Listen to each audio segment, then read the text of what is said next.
ఈ 21 అవతారాల్ని ఒకసారి వింటే చాలు, వాటి పేర్లు విన్నంత మాత్రం చేత విష్ణు ప్రీతికి పాత్రుడవుతాడు.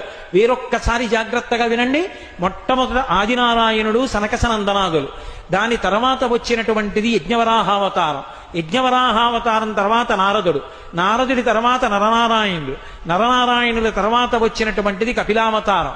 కపిలావతారం తర్వాత దత్తాత్రేయావతారం. దత్తాత్రేయావతారం తర్వాత యజ్ఞావతారం. యజ్ఞుని యొక్క అవతారం తర్వాత వృషభావతారం. వృషభావతారం తర్వాత వచ్చింది పృథుమహారాజు గారి అవతారం. పృథుమహారాజు గారి అవతారం తర్వాత వచ్చినటువంటి అవతారం మత్స్యావతారం. తర్వాత కూర్మావతారం. తర్వాత ధన్వంతరి. తర్వాత మోహిని. తర్వాత నరసింహుడు. తర్వాత వామనమూర్తి. తర్వాత పరశురాముడు. తర్వాత రాముడు. తర్వాత బలరాముడు. బలరాముడి తర్వాత కృష్ణ భగవానుడు. కృష్ణ భగవానుడి తర్వాత బుద్ధావతారం. బుద్ధావతారం తర్వాత కల్కి అవతారం. ఏకకాలంలో 2 అవతారాలు ఉంటూ ఉండొచ్చు వీటిల్లో. మొత్తం 21 అవతారాలు.